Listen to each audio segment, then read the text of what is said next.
दोस्तों बेंटेन के यूनिवर्स में हमें अलग अलग तरह के एलियंस देखने के लिए मिले थे। कुछ एलियंस बिल्कुल ही फालतू थे तो कुछ ओवर पावर्ड भी थे। यार अब मन में ये सवाल तो ज़रूर आता है कि इनमें से सबसे पावरफुल एलियंस कौन से हैं। और हाँ, मैं सिर्फ ओमनीट्रिक्स के एलियंस की बात नहीं कर रहा हूँ, बल्कि मैं बात कर रहा हूँ पूरे बेंटेन यूनिवर्स में मौजूद एलियंस के बारे में। और दोस्तों आज की इस वीडियो में हम यही देखेंगे कि बेंटेन यूनिवर्स में 10 मोस्ट पावरफुल एलियंस कौन से हैं। तो बस बने रहिए एंड तक मेरे साथ।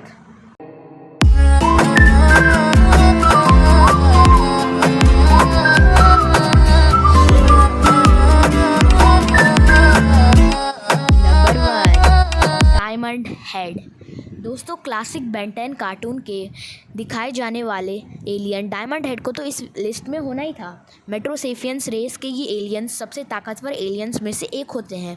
इनकी पूरी बॉडी कैथोड क्रिस्टल्स से बनी हुई होती है। ये इन क्रिस्टल्स का इस्तेमाल बहुत सारे अलग अलग चीज़ों में कर सकते हैं। बेन ने अपने एलियन डायमंड हेड की हेल्प से अपने हाथों से क्रिस्टल्स की गोली भी छोड़ सकता है। ये एलियंस अर्थ के अंदर से बहुत सारे क्रिस्टल्स भी पैदा कर सकते हैं।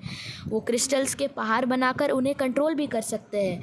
वो अनब्रेकेबल शील्ड्स भी बना सकते हैं और वो इन क्रिस्टल्स की मदद से एनिमीज़ को पूरी तरीके से कैद भी कर सकते हैं। अब इन रेस के एलियंस की वीकनेस केवल सोनिक वाइब्रेशंस है। उसके अलावा इनके बॉडी पे कोई भी तरह का वेनम या किसी भी तरह की एनर्जी बीम काम नहीं करती। ये चाहे तो क्रिस्टल्स की मदद से किसी भी तरह के बीम्स को रिफ्लेक्ट कर सकते हैं। इसी स्किल्स के वजह से डायमंड हेड को बेन का सबसे पावरफुल एलियन भी माना जाता है। बेन ने इसी के मदद से एलियन फोर्स में विलगैक्स को भी हरा चुका है। नंबर 2 नेग्रोफ्रेगियंस यानी कि बिग चिल। तो एक तरह से मौत जैसा दिखने वाला एलियन बेन का सबसे कूल एलियन भी कहा जाता है। पहली बार इसे बेंटेन एलियन फोर्स में दिखाया गया था। तब से लेके आज तक हमने बेन को इसे इस्तेमाल करते हुए देखा है। अब इसमें कोई शक नहीं है कि इसमें बेन की सबसे इफेक्टिव एलियंस में से एक क्यों है। इस रेस के एलियंस सॉलिड मेटल के अंदर से आर पार जा सकते हैं। इसके साथ वो जिस भी चीज़ के साथ फेस करते हैं उन्हें ये पूरी तरह से फ्रीज कर सकते हैं। ये लंबी दूरी तक उड़ सकते हैं, बहुत ताकतवर होते हैं और केवल फूंक मारकर ये किसी भी चीज़ को फ्रीज कर सकते हैं। अब बेंटेन अल्टीमेट एलियंस में हमें अल्टीमेट अवतार भी देखने के लिए मिला। ये अपने अल्टीमेट रूप में तो और ज़्यादा ताकतवर बन जाता है। नंबर 3 कंडक्टॉइस यानी कि फीडबैक। दोस्तों फीडबैक बेन के फेवरेट एलियंस में से एक और मे बी सबसे पावरफुल एलियन भी है। फीडबैक के पास इलेक्ट्रोकिनेसिस की भी पावर होती है।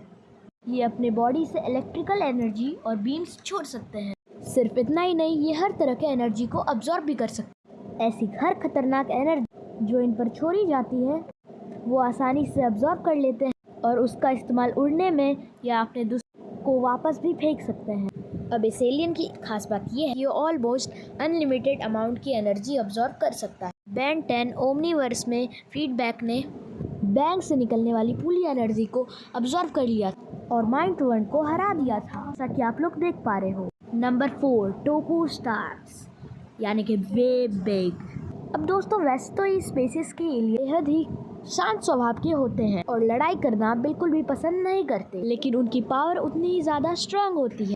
ये इतने स्ट्रांग होते हैं कि ये एक छोटे प्लेनेट को अकेले ही नष्ट कर दे। स्टार्क जो कि वे बिग जैसे बड़े बन जाते हैं, वो तो अपने वेट से भी ज़्यादा दुश्मनों को उठाकर स्पेस में फेंक सकते हैं। इस स्पेसीज के एलियंस स्पेस के वैक्यूम में भी सर्वाइव कर सकते हैं। अब इनके बॉडी पे मत जाइएगा क्योंकि ये बहुत तेज़ी से मूव भी कर सकते हैं। अब बेंटेन अल्टीमेट हीरोज हमें वे बिग का अल्टीमेट फॉर्म में देखने मिला था। अपने अल्टीमेट फॉर्म में वे बिग और ज़्यादा पावरफुल बन जाता है और बड़ा भी हो जाता है। हवा में भी उड़ने लग जाता है। दोनों हाथों को क्रॉस करके ये कॉस्मिक रेज भी छोड़ सकता है। कि मैंने आपको कहा ही था वे बिग स्पेशीज के एलियंस काफ़ी ज़्यादा शांत होते हैं, लेकिन बेंटेन ओमनीवर्स में हमें इन बड़े एलियंस के म्यूटेड रूप भी देखने के लिए मिले। हमें देखने के लिए मिला था कि अगर कभी वे बिग के स्पेशीज कभी करप्ट बन जाती है तो ये सबसे पावरफुल बन जाती है। नंबर 5 एनोडाइट। दोस्तों बेंटेन यूनिवर्स में एनोडाइट्स उन एलियंस में से एक जिनका डीएनए ओमनीट्रिक्स में नहीं डाला जा सकता।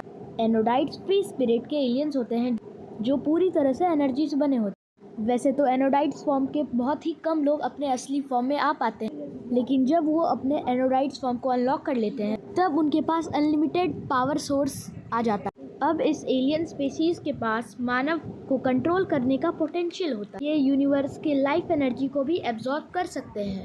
इस एनर्जी की मदद से ये स्पेस में उड़ सकते हैं और एनर्जी बीम्स छोड़ सकते हैं।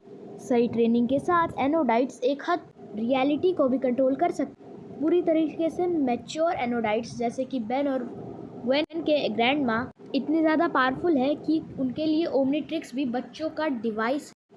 अब दोस्तों मैं यहाँ पे आपको बता दूँ कि ग्वेन भी बहुत पावरफुल एनोडाइट ही है, जो कि सही ट्रेनिंग ले तो यूनिवर्स के पावरफुल एलियन भी बन सकती है। Number 6, Vilgax.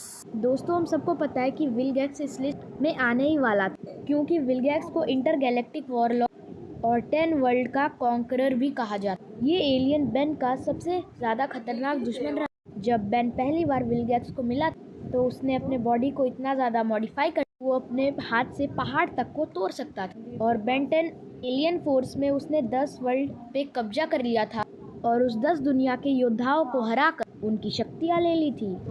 एक पॉइंट ऐसा भी आया था जब विलगैक्स एलियन ड्रैगन की पावर्स को अपनी बॉडी में ले ली थी।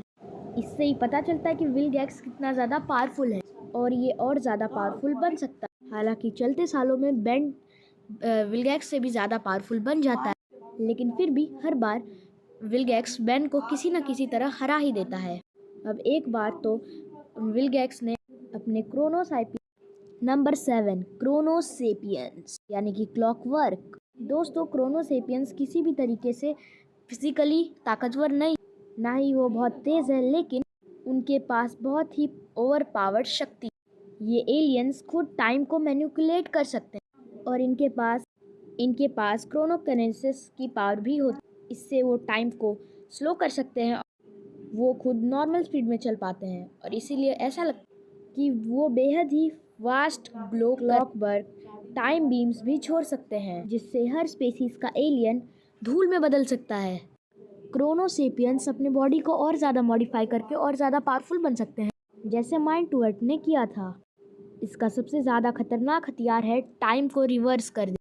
बेन ने इसी के मदद से मल्टीवर्स के सारे बेन को वापस जिंदा कर दिया। Number 8, atomic. बेन के पास जितने भी एलियंस हैं ये उनमें से दूसरा सबसे ज़्यादा ताकतवर एटॉमिक के पास एटॉमिक और न्यूक्लियर एनर्जी को कंट्रोल करने की शक्ति है और ये इतना ताकतवर है कि ये अल्टीमेट हुंगोज़ोर को एक ही पंच में ख़त्म कर सकता है। ये एलियन स्पेसिफिक न्यूक्लियर बीम्स छोड़ सकता है जो कि बेहद ही ताकतवर होते हैं। Number 9, dragon. दोस्तों बेन 10 मल्टीवर्स में सबसे खतरनाक जीवों में से एक। ड्रैगन टेलीपोर्ट कर सकता है, माइंड कंट्रोल कर सकता है एंड एनर्जी बीम्स भी छोड़ सकता है और अल्टीमेट वे बिग से भी ज़्यादा बड़ा बन सकता है। एक ताकतवर दरवाजे के पीछे सील्ड होने के बावजूद ये अर्थ के किसी भी के माइंड को रीड कर सकता है। Control also. और हाँ, ये कहना गलत नहीं होगा कि ड्रैगन पूरी तरीके से इमॉर्टल। सर जॉर्ज ने एस्केलेंग की तलवार से इसका दिल निकाल दिया था, फिर भी ये जिंदा था। नंबर 10, सेलेस्टियन सेपियंस यानी कि एलियन एक्स। दोस्तों हम सभी को पता है कि टॉप स्पॉट पर ये एलियन, क्योंकि ऐसा कोई चीज़ नहीं है जो कि एलियन एक्स नहीं कर सकता। वो चाहे तो सोच कर ही पूरे यूनिवर्स को डिस्ट्रॉय कर सकता है और बिल्कुल वैसे ही सोच कर पूरी दुनिया को वापस वैसा ही बना सकता है। ये इतना पावरफुल है कि रियलिटी को भी चेंज कर सकता है। इन एलियंस का जन्म फोर्ज ऑफ क्रिएशन में होता है। एलियन एक्स जैसे सेपियंस में सबसे ज़्यादा ताकतवर होते हैं। अब जब तक उनकी अंदरूनी पर्सनैलिटी एग्री करे, जो चाहे सो कर सकता है। तो दोस्तों ये थे बेन 10 के यूनिवर्स के 10 सबसे पावरफुल एलियंस। तो अब अगर आप इस तरह के दूसरे वीडियोस देखना चाहते हो तो इस चैनल को कर लो सब्सक्राइब और इस वीडियो को कर लो लाइक। और बेन 10 रिलेटेड कोई और आपको कंटेंट चाहिए तो कमेंट कर देना। Thank you. I got broads in Atlanta, just to the lean the family, credit cards and the scammers.